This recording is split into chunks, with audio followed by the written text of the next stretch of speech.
Pakistan is going through its worst economic crisis and is desperately seeking an IMF bailout. Petrol prices have been hiked to 272 per litre and diesel 280 Pakistani rupees per litre. The government has taken these unprecedented measures to appease the IMF and secure a $7 billion extended fund facility. Pakistan has announced a mini budget aimed at reducing the deficit and broadening the government's tax collection net. A senior Moody's Analytics Economist has said that Pakistan's inflation could hit 33% in the first half of 2023 before trending lower, and an IMF package alone may not be enough to put the country's economy on track. Prices of essential items like wheat, milk and poultry are at high levels, putting pressure on the average Pakistani citizen. The government could now increase tax rates to widen the tax base as well. Joining me now to take this forward are Raza Rumi, journalist from Pakistan, joining us from Washington, D.C., and Stephen Cochrane, chief economist at Moody's Investor Service. Thank you very much for joining us here, gentlemen. Stephen, if I can begin with you, give us a sense of where Pakistan is heading. Do you think there are worse days ahead? It's going to be a tough year this year. I think there's no question about it. I think the first half of this year could be a difficult year for Pakistanis in general. As you mentioned earlier, there's a very, very good chance that inflation will rise further. As you mentioned, the price of petrol is going up, and it could very well rise further if there's a need down the road. And inflation is still very high for food products, basic products that ordinary households buy day to day.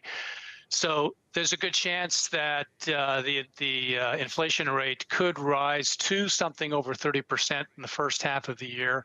I think the second half of the year will look better, that indeed if there is very stable monetary policy and continued austerity on the fiscal side of policy making, then we might see inflation begin to come in the second half of the year, so that when the entire year comes in, it might actually look better than last year. It might be in the low 20s.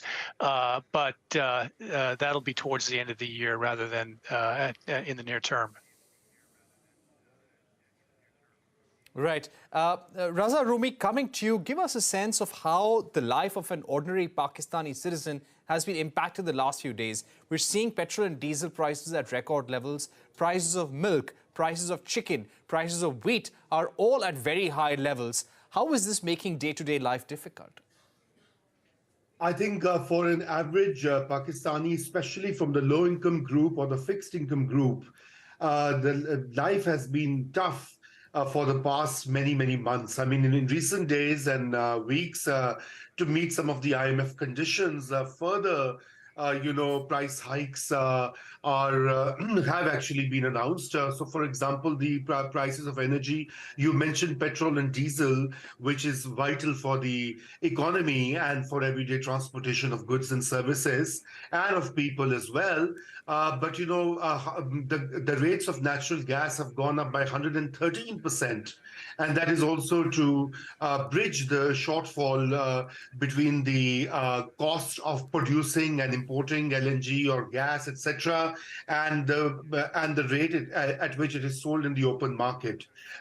Pakistan's biggest sort of bleeding source of revenue consumption or the expenditure is the circular debt, which is related to energy, keeping the power sector functional in the country. So the government actually buys electricity at a much expensive rate and passes it on to the consumer at a lower rate and subsidizes it. And the IMF has been asking the government to bridge that gap and rationalize these prices going forward. So I think that these prices are going to further escalate inflation. I think 30% or whatever is a conservative estimate, because I was just reading today that the new figures are 38%. And the food inflation for the past many months has actually been close to 40%. So as you mentioned, bread, milk, eggs, etc., All of this has been a major source of hardship for Pakistani people, and I really, it has a political cost, it has a social cost, and I think that's what the government is truly worried about. Yeah. Right. Stephen, coming to you, it has been predicted that even with this IMF bailout, which looks difficult at this stage, even with this, things may not get better overnight. What is your view? Well, the IMF bailout will certainly help, and I think the government needs to do everything it can to try to secure that bailout. Without it, the conditions would be even that much tougher. But even with the bailout, I mean, there's still going to be a need to, most importantly, keep an eye on inflation and do whatever can be done to get inflation back under control. Now, it's not going to be easy because in the near term, as we mentioned, there are going to be tax hikes or price hikes or subsidy reductions on a number of products. But all of that will lead to better inflation going forward second half of the year and into 2024. So I think no matter whether the bailout is achieved or not, it's just going to be a very, very difficult year for Pakistan. I think a few things that the government can do to try to ease these conditions. One is simply to work very, very hard to find more foreign aid to pay for the flood damage repair that's absolutely necessary from the floods last year. I think that'll go a long way towards also helping economic growth to steady as infrastructure construction would help, and that would create jobs and income for Pakistanis as well. So it's going to be tough in terms of managing fiscal austerity at the same time managing some of these flood relief programs that have to be taken care of as well. Right. Raza, Rumi, coming to you, the Washington Post reported how there have been 13 bailouts that Pakistan has received since the 1980s, but somewhere they have just not gone for those major structural changes that were required to reduce government spending, increasing revenues as well. What do you think has been missing from the economic program of successive governments? This is a very important question, and I think a fundamental question here.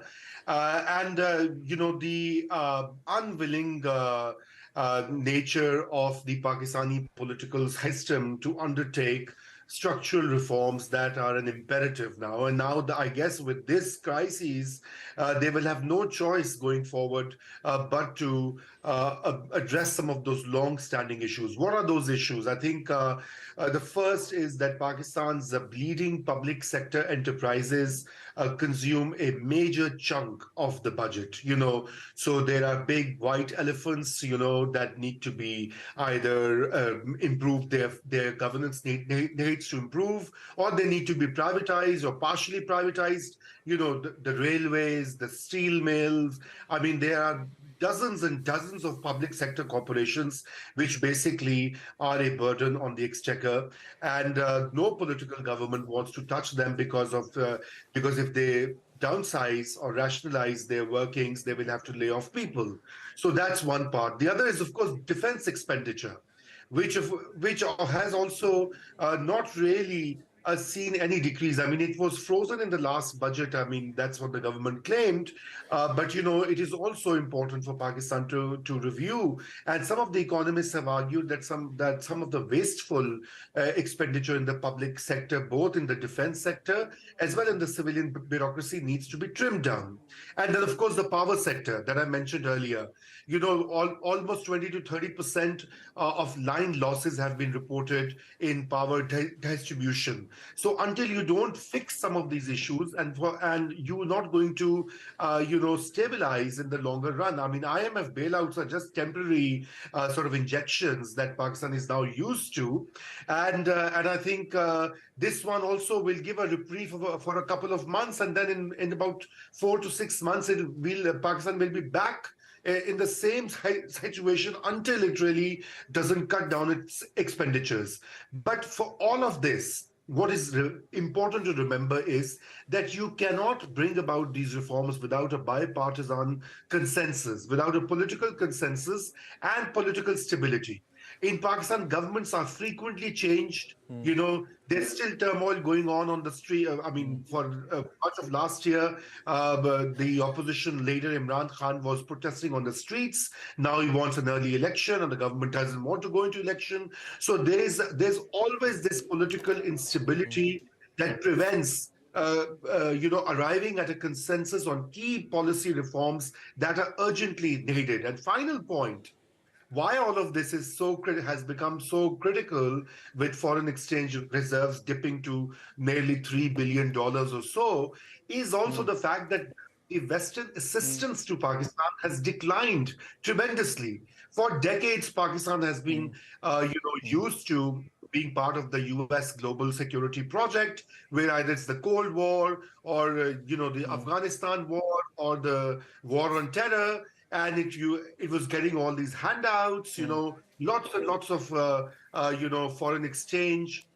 for its services in these projects. I mean, they're no longer coming until, of course, U.S. starts bombing another country in the neighborhood, maybe, but God forbid. So I guess what Pakistan's elites need to realize is that they have to wake up to a new reality, a new geopolitical order, and also think of trading with India, trading with Iran, trading with China and other parts. I mean, it is an imperative now, without which you cannot really think of long-term solution.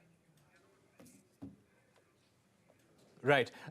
Stephen, my final questions now to both our panelists. Stephen, starting with you, what is the danger of an economy like this for the Southeast Asian region, for the world as well, according to you? Well, there's a couple of dangers. First, of course, just for Pakistan itself, if these issues cannot be managed, and one of the first problems is simply not having enough foreign exchange to bring in the imported goods that are needed to survive. That's a very near-term problem. And then if these issues lead to a rise in poverty rates and then a rise in social instability, that's something that can not only hurt Pakistan itself, but bleed to other regions of the world. So stability and the idea, as mentioned earlier, that these structural reforms take a really long-term effort to attain is really critically important in trying to avoid these kinds of issues. I think in the near term, one of the advantages in terms of the global economy is that the Chinese economy is going to be accelerating this coming year, next year, as it comes out of its zero COVID policy. That will create opportunities for trade and for somewhat stronger global growth. It's a very good time to be working on policies that extend linkages through global trade and inward investment into Pakistan.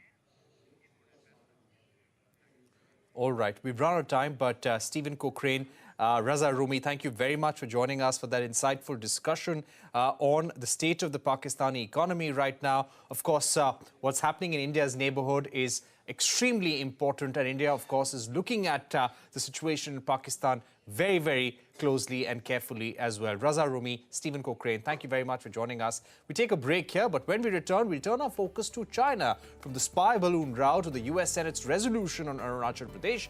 That and much more with Brahma Chalane when we're back.